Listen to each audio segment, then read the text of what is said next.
Where is it? Where's the beef? Where's the substance? Where is this mysterious chart that purportedly says that Atta was connected in some real way to these other hijackers? We'd love to see it. The company responsible for the chart, Orion Scientific Systems, would claim that only 2 charts were produced and that Atta was not present on either one. Throw them all out, John. These are all the charts. Spread them out. These are all Orion-produced charts.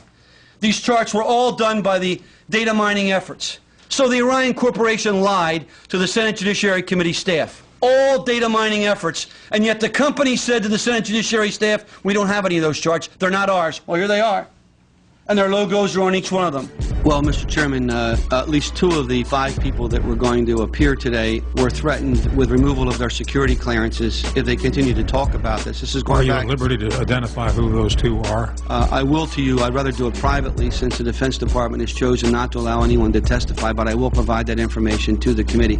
For the life of me, I don't understand why, as I understand it, I stand corrected if I'm wrong, but I understand the witnesses we assumed we were going to get to hear from the Defense Department have been pulled. They may be or may not be in the room, but have been instructed that they cannot testify.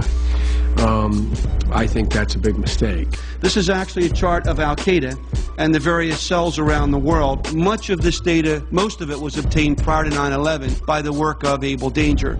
As you see, there is an actual photograph of Muhammad Atta. What does that depict generally? It depicts the organizational and activity associations of Al-Qaeda operatives that were involved in 9/11 and related events.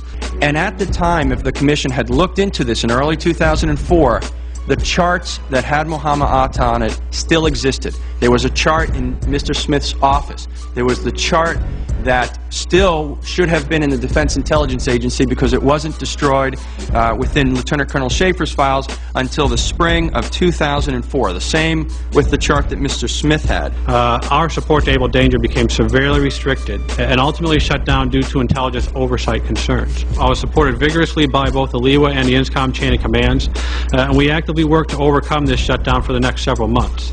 In the midst of this shutdown, I, along with one of my analysts, Chief Warrant Officer 3 Terry Stevens, were forced to destroy all data, charts, and other analytical products that we had not already passed on to SOCOM related to Able Danger. Another former DOD official will testify today that he was ordered to destroy up to 2.5 terabytes of data.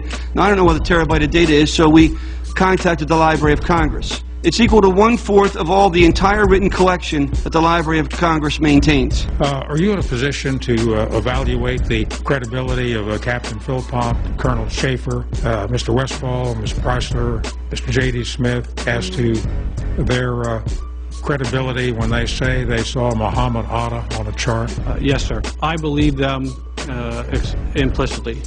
Lieutenant Colonel Tony Schaefer, who was the first member of Able Danger to go public, has now been told in writing by the Defense Intelligence Agency that he can't speak to members of Congress or their staff without prior approval.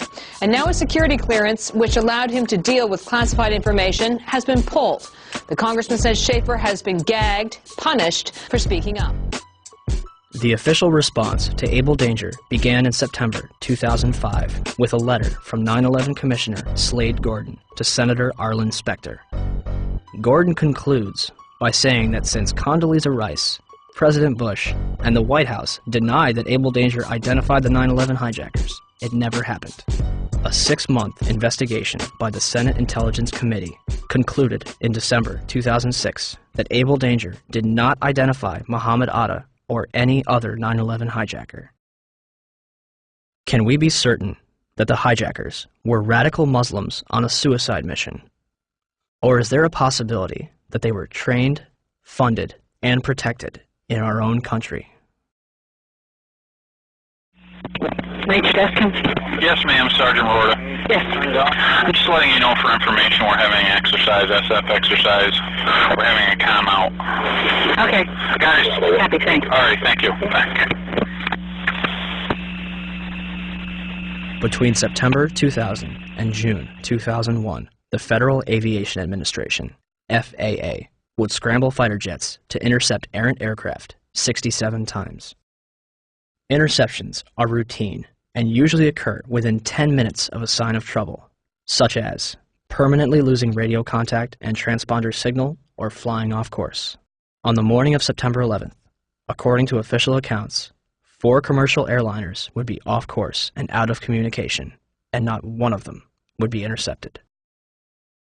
How is it that on 4 separate occasions on one day that $1 trillion military and intelligence infrastructure could fail?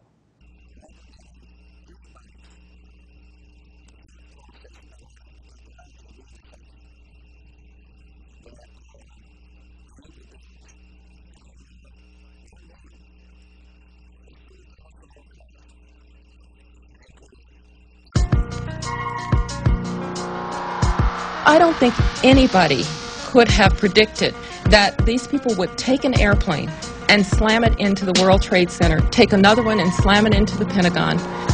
Nobody in our government, at least, and I don't think the prior government that could envision flying airplanes into buildings on such a massive scale. But that turns out not to be true. U.S. military planners did envision and practice those very scenarios. As reported by USA Today, the North American Aerospace Defense Command, NORAD, conducted exercises with fighter jets, simulating hijacked planes flown into the World Trade Center in the 2 years before the attacks.